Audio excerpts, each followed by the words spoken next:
Alors dans cette vidéo, on va s'intéresser au cas de Anna O et à son diagnostic par Freud. Donc Anna O, de son vrai nom Bertha Pappenheim, c'est une femme ayant vécu à la fin du 19e siècle, et à 21 ans, elle est obligée de s'occuper de son père qui est mourant pour des raisons quelconques, et c'est là que débute tout un tas de symptômes, comme par exemple la paralysie partielle, des migraines, de l'amnésie, des hallucinations, donc elle est vraiment très très malade.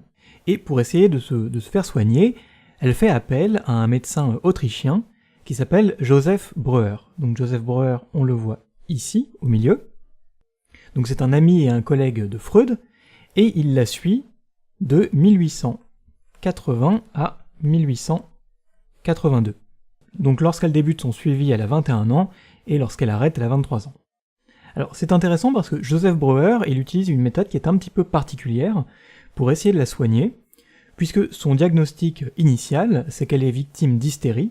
Donc l'hystérie, on va le marquer ici, c'est un diagnostic en fait qui est assez répandu à l'époque lorsqu'on a des symptômes justement comme ça, on ne sait pas trop vraiment la maladie dont il s'agit, mais il y a des symptômes qui apparaissent un petit peu psychologiques pour ainsi dire, et comme à l'époque on ne sait pas vraiment ce que ça signifie, quelles en sont les causes, on range en quelque sorte tout ça sous le terme d'hystérie.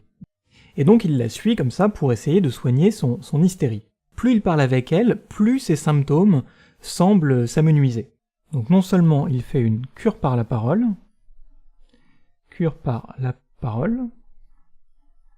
et il a également recours à des séances d'hypnose. Et au cours de ces 2 ans, donc il s'aperçoit que plus il parle, plus il continue ses séances d'hypnose, plus finalement l'état de santé de Bertha Pappenheim semble s'améliorer. Et ça, c'est quelque chose qui intéresse assez Freud, donc Freud on le voit ici sur la droite.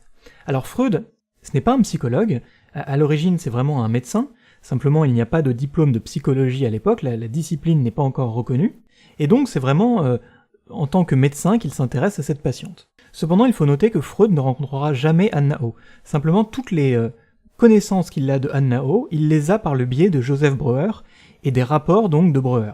Vraiment, lui, Freud, il ne verra jamais face à face Anna O.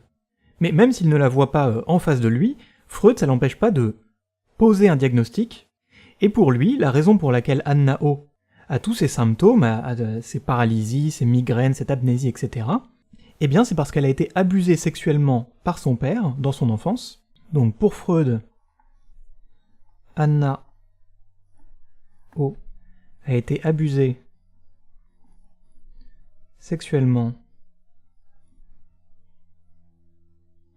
dans son enfance,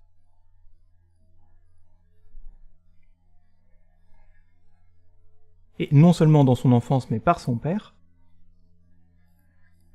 et c'est pour cette raison que le fait de s'occuper de son père mourant, d'être obligé de s'occuper de son père mourant, ça fait ressurgir tout un tas de souvenirs qui étaient cachés à la conscience, donc qui étaient passés dans le domaine de l'inconscient, et ça on le verra davantage dans nos prochaines vidéos, vraiment on va voir le système de Freud, comment est-ce qu'il a développé sa théorie, la psychanalyse, mais ça c'est vraiment le tout début justement de la psychanalyse, le fait que pour lui, la maladie actuelle d'Anna O, finalement elle a un lien à son enfance, on pourrait dire elle a un triple lien, elle a un lien avec son enfance, avec son père, et avec sa sexualité.